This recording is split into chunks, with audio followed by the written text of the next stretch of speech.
Hello and welcome. I'm Christopher Medina, DO. In this presentation, we're going to explore three fundamental concepts that form the foundation of osteopathic medicine: somatic dysfunction, the barrier concept, and an introduction to osteopathic manipulative treatment, or OMT. Before we begin, let's review what you'll be able to do by the end of this presentation. You'll understand what somatic dysfunction is and how to recognize it. You'll become familiar with the TART criteria. You'll learn to distinguish between acute and chronic tissue changes, and you'll become familiar with the standard rules for naming somatic dysfunction. This is crucial for clear communication with your colleagues and medical record documentation. We'll explore different types of barriers: anatomic, physiologic, elastic, restrictive, and pathologic. You'll understand how motion quality and quantity relate to these barriers. You'll review active and passive range of motion and grasp how this concept relates to treatment methods. And you'll come to relate the concept of direct versus indirect osteopathic treatment methods to the barrier concept and somatic dysfunction. Let's start with the cornerstone concept, somatic dysfunction. Somatic dysfunction is defined as impaired or altered function of related components of the somatic system. That includes skeletal, arthrodial, myofascial structures, along with their related blood vessels, lymphatic vessels, and nerve components. Here are the key concepts to remember. First, somatic dysfunction is functional, not structural, as in, not a fixed or permanent problem. It can be corrected. Second, it always involves some disturbance in motion. Third, we detect it through palpation and motion testing. And fourth, it's treatable with OMT. This distinction between functional and structural is crucial. We're not dealing with broken bones or torn ligaments.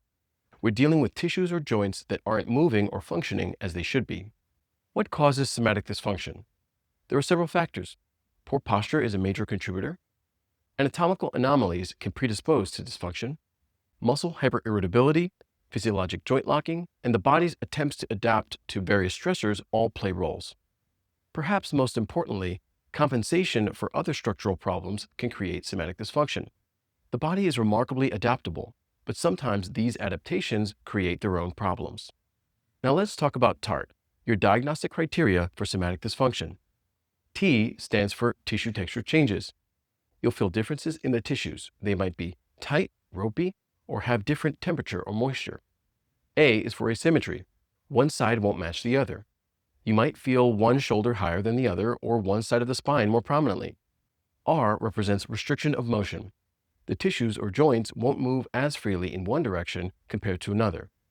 T is for tenderness. The patient will experience discomfort when you palpate the dysfunctional area. Remember, these findings are present with all types of somatic dysfunction, regardless of what caused it or how long it's been there. Some physicians prefer the acronym STAR, which is very similar to TART. S stands for sensitivity. This includes any change in how the area feels to touch, not just overt tenderness. T, A, and R remain the same: tissue texture changes, asymmetry, and restriction of motion. This alternate acronym is particularly useful when patients may not experience obvious tenderness but still have sensitivity changes in the area. It's important to understand that somatic dysfunction represents more than just musculoskeletal problems. The changes you palpate in muscles, joints, and fascia are often clues to deeper issues. Sometimes these musculoskeletal findings indicate underlying organ dysfunction. Any body tissue can be affected directly or indirectly: muscle, fascia, blood vessels, nerves, and even organs. This can result in abnormal function locally, but it can also have downstream effects on other body processes. One of the most important concepts is that somatic dysfunction can create abnormal reflex patterns. We call these viscerosomatic, somatosomatic, somatovisceral, and viscerovisceral reflexes. Now let's explore how somatic dysfunction changes over time. The quality and features of somatic dysfunction change significantly depending on how long it's been present. One of the most important distinctions is between acute and chronic dysfunction. The driving force behind this conversion is compensation. When somatic dysfunction persists, the body attempts to maintain homeostasis by making compensatory changes. These compensations tend to involve progressively more parts of the body over time. Here's something critical to understand. Many times the compensation itself becomes more painful than the original problem. This is why treating chronic conditions can be so challenging.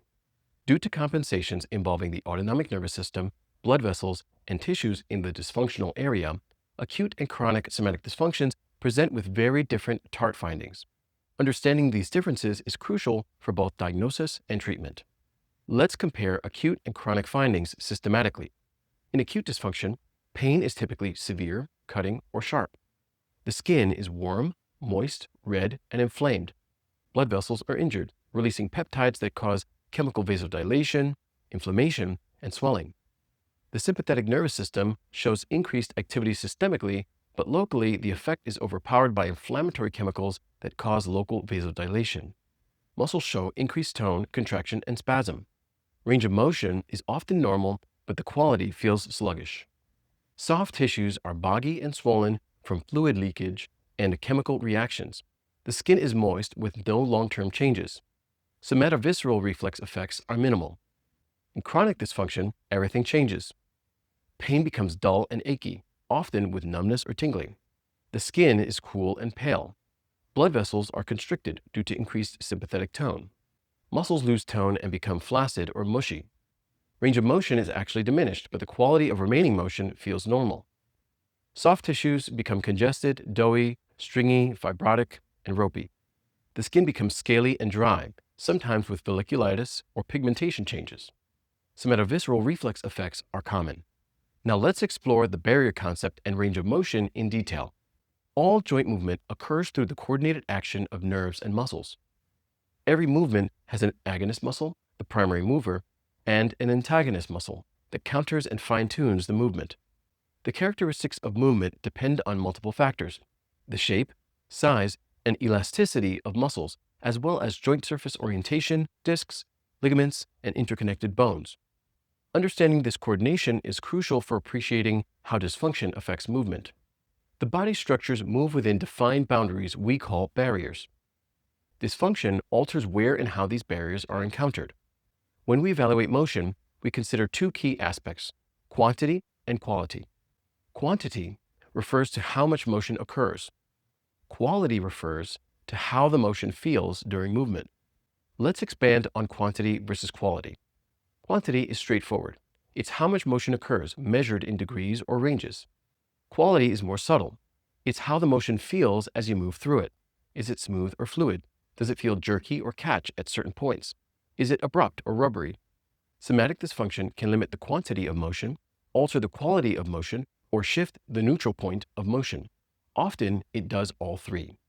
Understanding the difference between active and passive range of motion is crucial. Active range of motion is when the patient uses their own muscle power to move through the range of motion. This tests the combination of muscle strength, nervous system control, and joint range of motion. Passive range of motion is when the patient is relaxed and you move them through the range of motion. This primarily assesses muscle tone and joint range of motion. Typically, you'll find more motion with passive testing than active testing.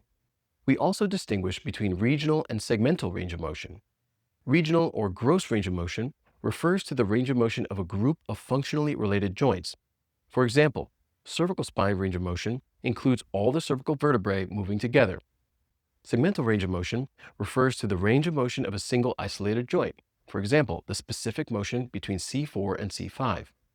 Both assessments are important, but they tell us different things about patient function and dysfunction. Let's use this diagram to understand normal motion. When there's no significant somatic dysfunction, you'll find equal active and passive range of motion in both directions during regional and segmental assessments. Of note, while we are showing equal distances on both sides, this is just to illustrate the concept. In reality, not all joints have equal ranges of motion in both directions.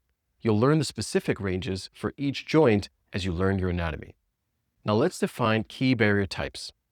The physiologic barrier is the point to which a patient can actively move a joint. It represents the functional limit that lies within the anatomic range of motion. Soft tissue tension gradually builds up until it limits voluntary motion. Importantly, the physiologic barrier can be moved by warming up and stretching, with a resulting increase in active range of motion. The anatomic barrier is the point to which a joint can be passively moved beyond the physiologic barrier. Resistance here occurs due to bone, ligament, or tendon contact. Forcing motion past this barrier would cause tissue damage. The elastic barrier is the range of motion between the physiologic and anatomic barriers. In this zone, passive muscular and ligamentous stretching occurs before tissue disruption. Much of our goal with osteopathic manipulative treatment is to restore the normal physiologic barrier and to allow for safety when movement extends into the elastic barrier, the safe zone between voluntary motion and tissue damage. Returning to our illustration of normal range of motion, the end of active range of motion is indicated by the physiologic barrier, and the end of passive range of motion is indicated by the anatomic barrier. In the case of normal range of motion, passive range of motion extends beyond active range of motion with clear end feel at the anatomic barriers. This is the expected normal that you're comparing against when you assess patients. In normal motion, between the physiologic and anatomic barriers, tension increases much more rapidly. As motion continues, you'll feel a springy resiliency or end feel that indicates you're approaching the endpoint of safe motion. Developing sensitivity to this end feel is crucial for safe and effective treatment. Motion loss can be major or minor. Major motion loss is easy to find, like when a patient went to sleep and awoke unable to straighten their neck. Minor motion loss requires more developed palpatory skills. You must develop a sense of what normal feels like to recognize subtle abnormalities. The key is appreciating the end feel, the increasing resistance as you approach the anatomical barrier. With minor motion loss, passive range of motion stops prematurely, often without the expected springy end feel. This suggests abnormal tissue tension or guarding. Sometimes there's no end feel at all, no ligamentous resistance. The quality feels different, and motion doesn't quite reach the normal physiologic or anatomic barriers. This shifts the resting point of the joint or tissue. This diagram shows what happens with somatic dysfunction. The functional midline shifts towards one direction, creating different ranges of motion in each direction. The first resistance point in the restricted direction is called the restricted barrier. Due to this shifted midline and increased resistance, overall passive range of motion may feel decreased. The restricted barrier is a restriction in range of motion related to somatic dysfunction, and it's responsive to OMT. It lies within the normal physiologic range of motion and prevents symmetric joint motion. It can occur in one or more planes of motion. When we discuss OMT technique setup, we often refer to this as simply the barrier. Motion in the opposite direction will appear normal and relatively free. This is the ease of motion or freedom of motion. An example of this would be a radial head that, when motion tested, is found to have more free or normal motion in the anterior direction, but motion in a posterior direction will be more restricted or limited. When motion in one direction is affected, motions of the joint in other directions are affected as well. In some cases, this restriction may be associated with increased motion or hypermobility in nearby joints as the body compensates for the motion deficit. Often, the restriction results from muscle tethering rather than a firm mechanical obstacle. A pathologic barrier is quite different from a restricted barrier. A pathologic barrier represents motion loss as a result of disease or trauma. It's not as responsive to OMT, though OMT may still be useful as an adjunct to improve function or decrease symptoms. Examples include joint fusion from arthritis or surgery, bone spurs or osteophytes related to arthritis, or joint swelling from infection or inflammatory conditions. Let's summarize the barrier types. The physiologic barrier represents the limit of active range of motion. The anatomic barrier represents the limit of passive range of motion imposed by joint anatomical structure. The elastic barrier represents the safe zone between physiologic and anatomic barriers where ligamentous stretching occurs. A restricted barrier is a functional limit that abnormally diminishes physiologic range of motion and, importantly, is responsive to OMT. A pathologic barrier is a restriction related to tissue and joint pathology like arthritis or surgical fusion and is not as responsive to OMT. This brings us back to somatic dysfunction and how we will name our somatic dysfunction diagnosis based on the motions involved. Utilizing standard nomenclature is critical when communicating with our colleagues and when documenting our exam findings. When naming somatic dysfunction, we will include several critical components. First, identify the specific anatomical region or structure involved, including laterality. Second, describe the direction of ease of motion, also called the freedom of motion. Third, specify the type of motion that's affected. Is it rotation, side bending, flexion, extension, or other motion specific to the involved joint? Returning to our illustration of range of motion, notice the midline or neutral position in the center. Again, the physiologic barriers represent the limits of active motion, how far the patient can move on their own. The anatomic barriers represent the limits of passive motion, how far you can move the patient. There's a clear end feel when you reach the anatomic barrier in each direction. When somatic dysfunction is present, everything changes. The functional midline of the joint or tissue shifts closer to one direction.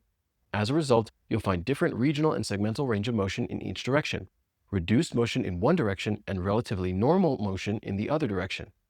In the direction where there is reduced motion, we find the restricted barrier, which appears much earlier in one direction before the physiologic barrier. The distance between the restricted barrier and anatomic barrier is much greater, resulting in a mushy or less springy end feel. This is what you're feeling when you test motion and encounter a restricted barrier. When naming somatic dysfunction, we identify the direction of the shifted midline. This is the ease of motion or freedom of motion. The tissue or joint moves more freely in this direction because the midline has shifted towards it. In this example, if we were describing rotation, since the restricted barrier is to the right and the ease of motion is to the left, we would name this structure's somatic dysfunction as rotated left. Remember, we always name the dysfunction for the direction of freedom or ease of motion, not the direction of restriction.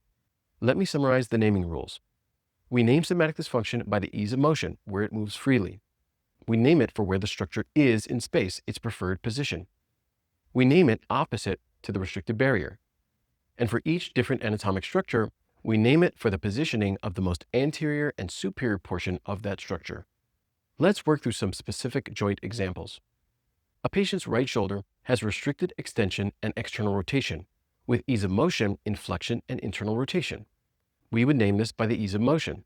Right glenohumeral joint flexed and internally rotated. For a spinal example, L4 has a restricted barrier in flexion, left rotation, and left side bending. Since we name somatic dysfunction by the ease of motion, we would name it like this: L4 extended, rotated right, side bent right. Remember, we're always naming the ease of motion, not the restriction. Sometimes dysfunctions can be described in more than one way, depending on which side of the joint you're naming. For example, at the ankle, we can describe either the talus position relative to the tibia or the tibia position relative to the talus. If the talus moves more freely in an anterior direction, we can call this an anterior talus dysfunction. Or, if naming by the tibia position, we can call this a posterior tibia on talus dysfunction. Both are correct. They're just naming the same dysfunction from different perspectives. Let's introduce osteopathic manipulative treatment. Osteopathic manipulative treatment, or OMT, is a medical procedure using hands-on techniques to diagnose, treat, and prevent illness or injury. It's based on the fundamental principle that structure and function are interrelated. If you improve structure, you improve function. And when you improve function, you can prevent the alteration or degradation of the involved structures. OMT aims to restore normal motion, improve circulation, reduce pain, and support the body's innate healing mechanisms. OMT techniques are classified in several ways. First, let's look at direct versus indirect approaches. Direct techniques position joints and tissues towards the restricted barrier. You're challenging the restriction directly. Indirect techniques position joints and tissues toward the ease of motion, also referred to as the freedom of motion. You're supporting the ease and allowing the body to reset itself. Combined techniques are those that can be performed as either direct or indirect, or that include both direct and indirect positioning as part of the treatment steps. We also classify techniques as active or passive. Active techniques require patient participation. The patient applies force, adds resistance, or creates motion as directed by the physician. Passive techniques require the patient to be relaxed with no effort. The physician moves the patient through all critical phases of treatment. Here's a summary of common OMT methods with their classifications. Balanced ligamentous tension and counterstrain are indirect and passive.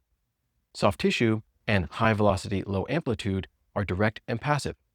Muscle energy is direct and active. The patient applies force against the physician. Myofascial release can be performed as either direct or indirect, but is passive. Facilitated positional release and still technique combine both direct and indirect elements during the treatment steps. Don't worry about memorizing all these details now. You'll learn each technique in depth during the rest of your training. Technique methods are chosen based on several factors: the location and severity of dysfunction, patient comfort and safety, how tissues respond, and the clinical context. We also organize treatment methods into diagnosis and treatment systems geared towards accomplishing specific goals. Lymphatic techniques remove impediments to lymphatic circulation and promote or augment the flow of interstitial fluid.